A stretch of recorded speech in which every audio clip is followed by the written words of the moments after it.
Hey everybody, this is the fourth video in my Misconceptions series, and this Misconceptions is going to be in regards to evolution. I'll probably have a bunch of them in regards to evolution. This one specifically is going to cover a couple common misconceptions that people have. First one is, and this is one people say a lot, if we evolved from monkeys, how come they're still monkeys?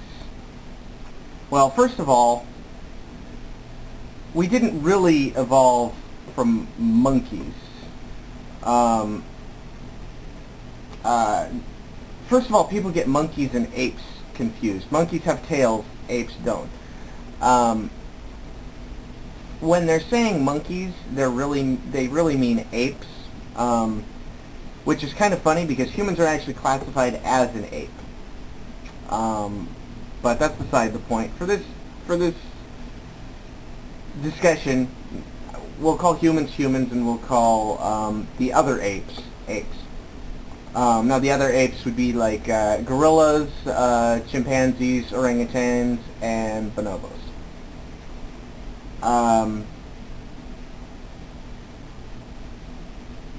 There's another one too, but I can't remember what the name of it is. But it's not. But it's not considered one of the great apes. Those are all the great apes. This other one is I guess a lesser ape. I don't know. But anyway, not important. The point is, we didn't evolve from any of these creatures. The thing that we evolved from isn't around anymore. Which is kind of funny. People say, if we evolved from monkeys, how come they're still monkeys? Well, the creatures that we evolved from, the apes that we evolved from, they're not around anymore. They evolved into us. Well, some of them evolved into us, and some of them evolved into the other apes. Basically what that means is ourselves and the great apes have a common ancestor.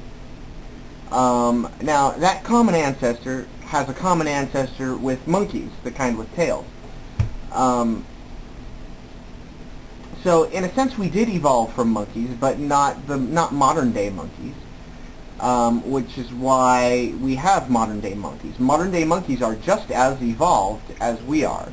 They're just not as intelligent, they're not as social, they're not as technologically advanced. They evolved in a different direction than we did.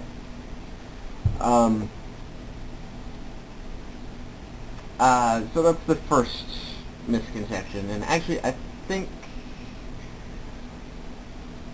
I can probably tackle maybe two more.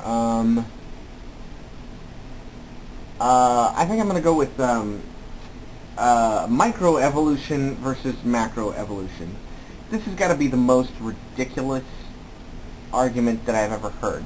If you've never heard the argument before, basically what people say is, I believe in microevolution, that's small changes on small scale within one's own kind, and they never really describe what kind means. They just use that word kind because it's the word that's used in the Bible. For some of them, kind means species. But then when you say, oh, but we've seen a species change into another species, they say, oh, no, that's not what kind means. Kind means this other thing here. But anyway, that's beside the point. The point is, they use this term microevolution, to show like a wolf evolving into a dog. Although wolves didn't really evolve into dogs, we bred them into dogs. They've been domesticated. So that's not natural selection. That's artificial selection, which is not evolution. It's breeding.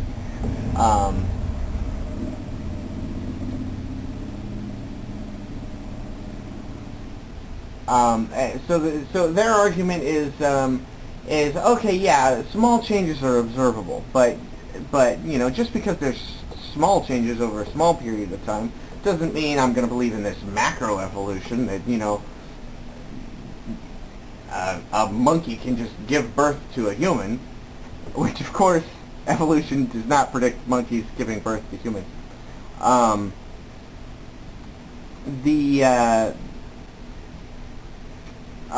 whole macroevolution idea is ridiculous because basically it's as if you're saying well, I could totally conceive, walking, a foot in front of me, but to walk all the way across the room, that's ridiculous. Well, no, you do it a step at a time. I mean, yeah, you can only perceive of one step, but what's to stop you from going all the way to the other side of the room? Nothing. Absolutely nothing. And the same is true of evolution. Yeah, microevolution occurs on a small scale. It's small changes over a small period of time. But what's to stop it from making extremely vast changes over an extremely vast period of time?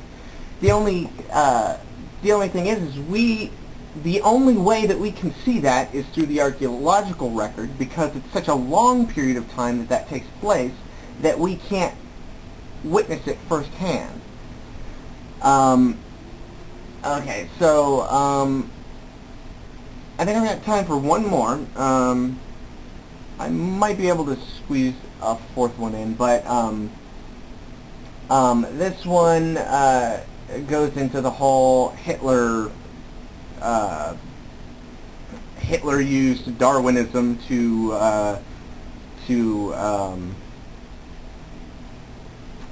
propagate the Holocaust, or whatever. Somehow the Nazi regime revolved around Darwin's theory of evolution, which is bullshit. What Hitler was doing was eugenics. The point is, eugenics, it has absolutely nothing to do with evolution. It's not natural selection.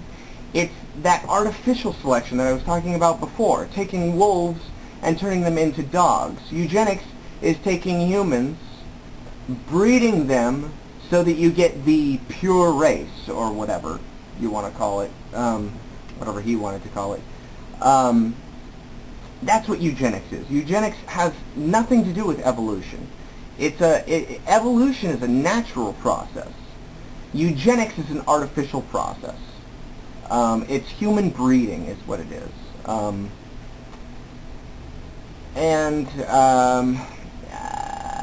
I think that's about as much time as I have, and I can't think of a fourth thing to talk about anyway, so I'll see you guys later. Have fun.